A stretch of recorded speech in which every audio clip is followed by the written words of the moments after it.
काल माननीय देशाचे प्रधानमंत्री नरेंद्र मोदींचं भाषण जे लोकसभेत झालं आणि आता राज्यसभेतही झालं, खरं तर देशाच्या प्रधानमंत्री मोदयांनी त्या पदावर, सर्वोच्च पदावर ते देशाचे असतात, त्यांच्याकडून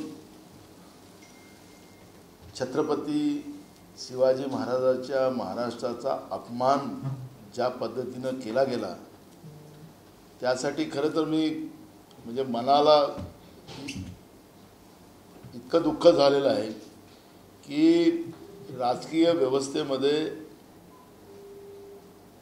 देशाच्या प्रधानमंत्री पदावर बसलेले व्यक्ती हे स्वतःला अजूनही भाजपचे प्रचारक म्हणूनच वागत असतील तर त्या पदाची गरिमा संपवणं हे भारतीय जनता पार्टीला वाटत असेल तर ठीक आहे, पण हा महाराष्ट्राचा अपमान आहे, छत्रपती शिवाजी महाराजांच्या महाराष्ट्राचा अपमान आहे।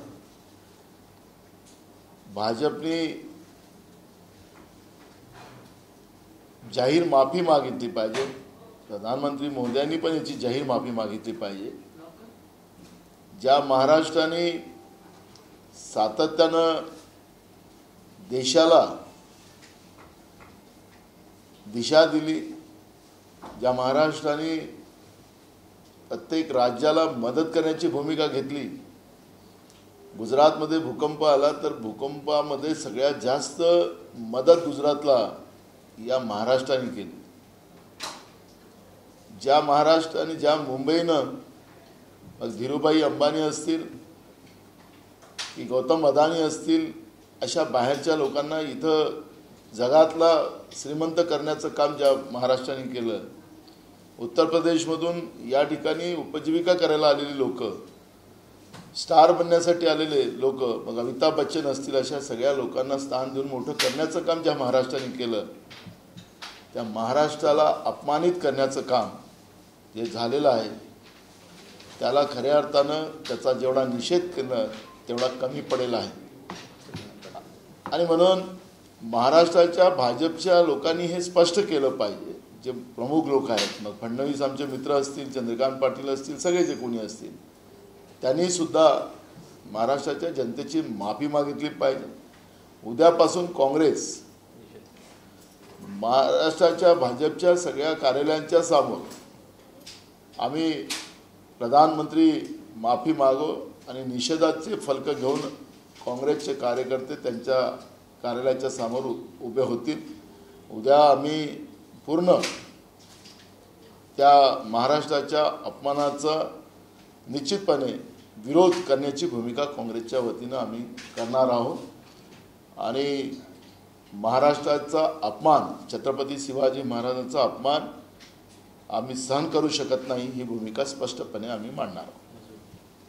आज त्यांनी पंतप्रधानांनी काँग्रेसवर टीका करताना शरद पवारांचं कौतुक केलं आणि राहुल गांधींना उद्देशून म्हणाले की शरद पवारांनी काहीतरी शिकलं पाहिजे। कशा पद्धतीने बघता, एकीकडे काँग्रेसवर टीका करायची, दुसरा मित्रपक्ष असलेल्या गोंधळ आहे। राष्ट्रपतीच्या अभिभाषणावर आपल्या संसदीय प्रणाली आतापर्यंत मग विधानसभेची राहिली किंवा लोकसभेची राहिली, राष्ट्रपतीच्या मोदयांच्या अभिभाषणावर किंवा राज्यपालांच्या अभिभाषणावर जेव्हा चर्चा होते, विरोधकांनी लावलेले आरोप, या आरोपाचं खंडन करून सरकारने काय चांगलं केलं हे सांगायचं असते, हे एकमेकाची खिल्ली उडवायचं नसते। लोकसभा असेल की राज्यसभा असेल, हे देशाच्या जनतेला जे काही केंद्र सरकारच्या चुका कोरोनाच्या काळात झाल्यात,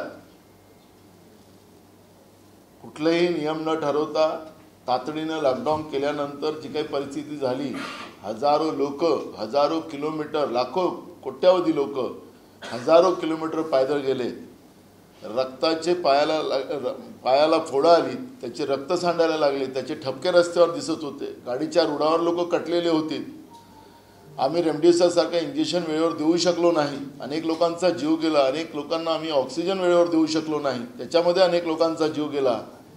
या सगळ्या महामारीमध्ये कोरोनाच्या आम्ही देशाचा, जनतेचा जीव वाचवू शकलो नाही, त्यांचे रोजगार हिरावलेत आणि आता आम्ही काय चांगलं करतोय त्याच्यावर सांगायला पाहिजे। त्यांच्या प्रमाणपत्राची गरज नाही आता. आणि देशाच्या जनतेने पण ठरवलेलं आहे की आता नरेंद्र मोदीजी ही काही प्रधानमंत्री पद आहे आता तिथपर्यंत आहे. आता जेव्हा 2024 नंतर खरेच लोक त्यांना जागा दाखवणार आणि म्हणून कोणाच्या प्रमाणपत्राची गरज आमच्या नेत्या राहुल गांधींना नाही. देशाची जनताच आता राहुल गांधींना प्रमाणपत्र देणार आहे, ही भूमिका आमची आहे.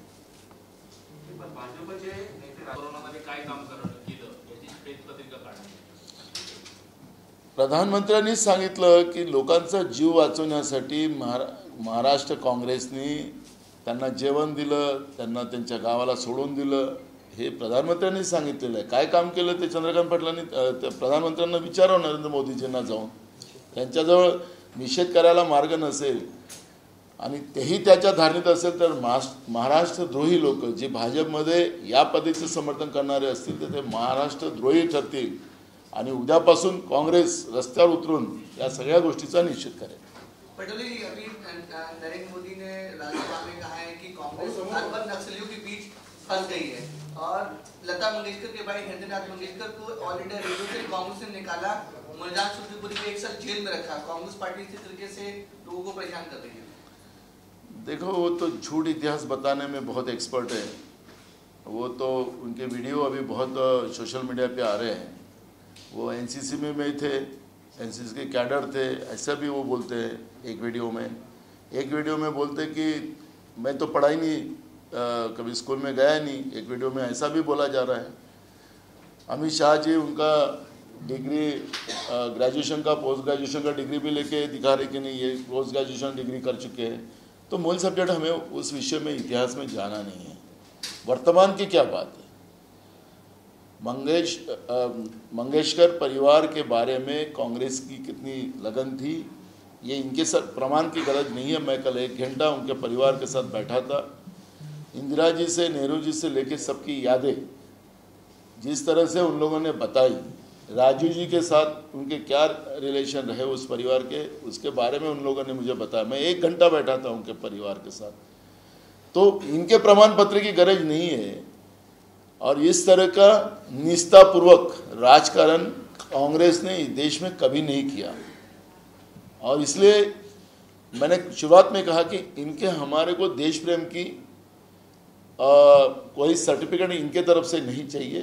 देश की जनता अब इनको सबक देंगी और इसलिए इस तरह की बौखलाहट जो देखने मिल रही है, जो राज्यसभा और लोकसभा में उन लोग कर रहे हैं, तो वह प्रदर्शन उनका लोगों को समझ में आ रहा है. जैसे आरोप लग रहा है कि हृदयनाथ मंगेशकर को ऑल इंडिया रेडियो से कांग्रेस ने निकाला. मैं कल उनके परिवार के साथ 1 घंटा बैठा था और इस विषय पे उनके परिवार ने, हमारे नेता फिर पंडित जवाहरलाल नेहरू जी हो, इंदिरा जी हो, राजीव जी हो, इनके बारे में जिस तरह से उनने मुझे बात बताई, मैं 1 घंटा के ऊपर बैठा था उनके परिवार के साथ. पूरा परिवार मेरे साथ पूरी बातें बता रहे थे. तो इसलिए ये लोग बाहर में कोई भी अपना खुद का ही इतिहास बराबर नहीं बता सकते तो दूसरे का इतिहास क्या बता सकते हैं.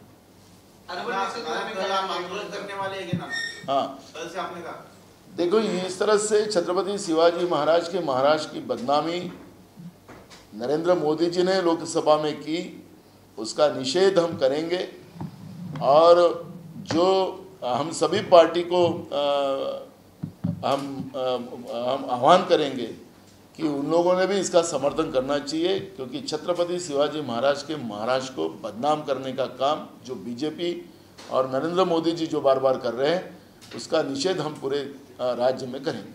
और नाना, आपसे सवाल ये है कि आपने कहा कि नरेंद्र मोदी को इतिहास पता नहीं, जो हृदयनाथ मंगेशकर को लेकर जो सवाल है, तो ऐसे में अगर वो फ्लोर पे लोकसभा में या राज्यसभा में अगर झूठ कह रहे हैं, ऐसा अगर आप बार-बार करते हो, ऐसा अगर आपका दावा है, तो इसके लिए क्या प्रावधान है उनके खिलाफ कुछ कार्रवाई करने का, क्योंकि संसद में झूठ नहीं कह सकते आप या फ्लोर पे. अब आपने तो उनको कितने बार लोकसभा में, उसके भी क्लिप हम आने वाले दिनों में दिखाएंगे.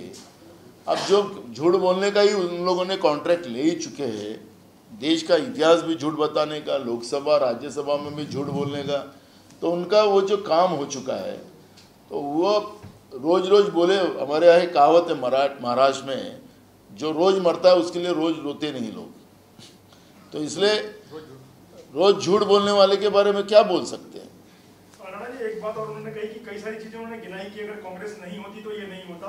उसमें खास तौर पर उन्होंने आपातकाल का जिक्र किया, 1984 सिख दंगों का जिक्र किया और तमाम दूसरी चीजों का जो नकारात्मक चीजें उसको कांग्रेस का जोड़ा कि कांग्रेस नहीं होती तो ये भी नहीं होती। उस पर क्या कहेंगे? कांग्रेस नहीं होती तो आज तुम जो देश की प्रॉपर्टी एक एक बेच रहे हो ना, तो देश बेचने के लिए तुम्हारे पास कुछ नहीं रहता। एकदम सिंपल और सीधा सवाल मैं उनको पूछना चाहता हूँ। इस साल के भी बजट में तुमने 4 प्रॉपर्टी और देश की बेचने को निकाली। हर बजट में देश बेच के तुम देश चला रहे हैं। जब अंग्रेज इस देश से गए थे तब इस देश के पास क्या था वो पहले इतिहास में उन्हें जाना चाहिए, क्योंकि ये तो जाएगी नहीं, क्योंकि ये विचारधारा अंग्रेजों के साथ थी। वो विचारधारा, मोदी जी थे ऐसा मेरा कहना नहीं है, ये विचारधारा थी जो 50 साल लगे उनको पूरे, 60 साल लगे पूरे कि उनकी जो संस्थानें हैं उनके ऊपर तिरंगा फहराने के लिए 60 साल लगे। तो जो लोग देश की आज़ादी और देश की संवैधानिक व्यवस्था को नहीं मानते, जो कांग्रेस ने इस देश के लिए बना के रखी, कांग्रेस ने इस देश की धरोहर को आगे बढ़ाने का काम किया, दुनिया में महासत्ता बनाने का काम किया, जनता को न्याय मिले इसके लिए जो सार्वजनिक उपक्रम जो कांग्रेस ने निर्माण किया, रेलवे से लेके सब तुम बेचने का काम आज कर रहे हो। तो ये कांग्रेस नहीं रहती तो ये तुमको बेचने के लिए कुछ नहीं रहता, और अंग्रेज पूरे देश में रहते और उनके तुम लोग और देश की जनता, वो तुम तो उनके साथ रहते लेकिन देश की जनता गुलाम बनकर पुनः इस देश में रहती। ये बात को अगर वो भूल जाते हैं तो वो उनका स्वभाव है। संजय लाटे पाटील यांनी फक्त आक्षेप घेतलाय की शिवाजी पार्कवर आपण पाठिंबा दिला राम कदम यांच्या मागणीला की लता मंगेशकरांचं स्मारक व्हावं, पण त्यांचं म्हणणं आहे की शिवतीर्थ त्याचं पावित्र्य जपलं जावं आणि तिथं लताजींचं स्मारक व्हावं। बघा, प्रत्येकाचं मत आहे, पण स्मारक झालं पाहिजे हे सगळ्यांचं एक मत आहे। काँग्रेसची मागणी याच्यात स्पष्ट अशी आहे की आंतरराष्ट्रीय दर्जाचं स्मारक व्हावं। स्मारकं खूप असतात, लता मंगेशकर हे फक्त मुंबईपुरतंच नाही तर जागतिक पातळीवरचं एक आमच्या देशाची शान आहे। आणि म्हणून मागच्या पिढीला तर लताजीच्या गाण्याने तर मंत्रमुग्ध करून घेतलेलं होतं। आताची पिढी पण आजही लताजीच्याच गाणी ऐकतात आणि त्याच गाण्यामध्ये पण येणाऱ्या पिढीला लताजीची आठवण कायम राहिली पाहिजे। आणि संगीत हा जो विषय आहे, ही लताजी आणि संगीत गाणं याला वेगळं करता येणार नाही आणि म्हणून नवीन पिढीलाही सुद्धा त्याची प्रेरणा कायम राहावी म्हणून आंतरराष्ट्रीय दर्जाचं स्मारक लताजीचं या मुंबई शहरात व्हावं ही मागणी काँग्रेसची आहे। ती शिवतीर्थ एक बघा या ऐकतो ना, शिवाजी पार्क किंवा कुठे त्याला जागेची अट नाही। लताजीचं स्मारक ज्या ठिकाणी होईल तिथं आपोआप जगातली लोक जाणार, देशातली लोक जाणार। त्याच्यामुळे शासनाला त्याचा निर्णय घेऊ द्या, कारण की आखरी या सगळ्या हे कारण की पवित्र जी आमची लता दीदीच्या बद्दलची जी भावना सगळ्यांची आहे त्याच्यामधलं कोणाचंही दुमत राहू शकत नाही, ही भूमिका आहे। आणि कुठे जिथं लताजीचं स्मारक झालं आंतरराष्ट्रीय दर्जाचं तिथं लोक जाणार, कारण आवर्जून जाणार। फक्त ती कायम आठवण आणि त्याच्या लताजीचा आवाज हा नवीन पिढीपर्यंतही सातत्यानं पोचत राहावा ही संकल्पना त्याच्यातली आहे। पण आज विषयाला तुम्ही आमचं आज बदल देऊ नका। आज आमचा मूळ विषय महाराष्ट्राचा अपमान आहे। छत्रपती शिवाजी महाराजांच्या महाराष्ट्राचा अपमान आहे। ज्यांनी कोरोना या देशामध्ये आणला 30 लोक या महाराष्ट्राला बदनाम करण्याचं काम करत असेल तर ही गंभीर बाब आहे आणि काँग्रेस हे कधीच सहन करू शकणार नाही।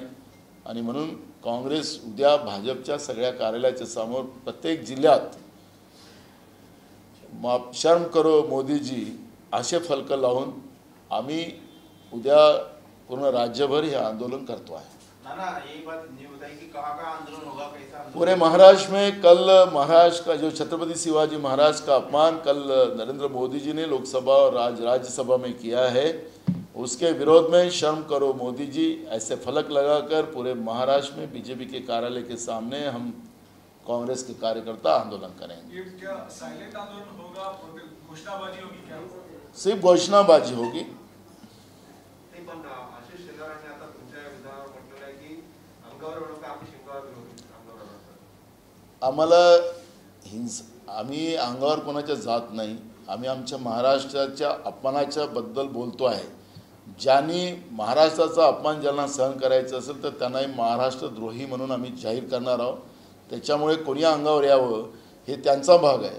आम्ही महाराष्ट्राच्या अपमानाच्या बाबत बोलतो आहे, महाराष्ट्राच्या जनतेच्या अपमानाच्या बद्दल बोलतो आहे आणि जे महाराष्ट्रात नाही, महाराष्ट्राच्या जनतेबरोबर नाही, त्यांनी काय करावं तो काही नाही। आम्ही हिंसा हे आमचा कधी भाग राहिला नाही। ज्याला हिंसेसारख्या गोष्टी करायची असतील त्यांनी करावे।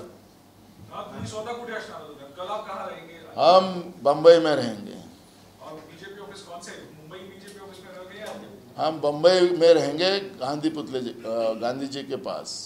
कल जैसे मोदी ने भाषण किया था, उस 60 मिनट के भाषण में 50 बार कांग्रेस का उन्होंने नाम लिया है। 2014 में भी कांग्रेस का नाम लिया, 2019 में भी कांग्रेस का नाम लिया। अभी मोदी जी तुम छोटे नहीं रहे हो, अभी देश को कितना बेचा है उसके बारे में आप बात करो। कांग्रेस पे आरोप लगा कर तुम अब बच नहीं सकते। पर जिस तरह से कल महाराष्ट्र का विरोध करते हुए मोदी जी दिखाई दिए, उसके बाद आज शरद पवार जी के बारे में उनका उदाहरण लेके जो है वो गांधी जी मतलब देखो, हमने एक बात साफ कह दिया है कि राष्ट्रपति जी के अभिभाषण के ऊपर ये चर्चा थी और राष्ट्रपति के अभिभाषण के ऊपर जो चर्चा हुई थी, जो सरकार की गलतियां हुई उसके बारे में सभी अपोजिशन ने सरकार की बातें सामने लोकसभा और राज्यसभा में लाई।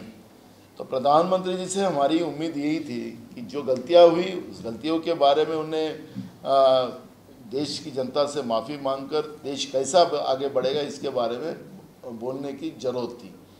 क्या उसमें पॉलिटिकल भाषण, मैंने तो आज तक देश के प्रधानमंत्री का इस तरह का पॉलिटिकल भाषण नहीं सुना, चुनावी भाषण नहीं सुना। ये चुनावी भाषण राज्यसभा और लोकसभा में चुनावी भाषण अगर हमारे देश के प्रधानमंत्री करने बैठे हैं तो यह हमारे देश के लिए सबसे बड़ा घातक है।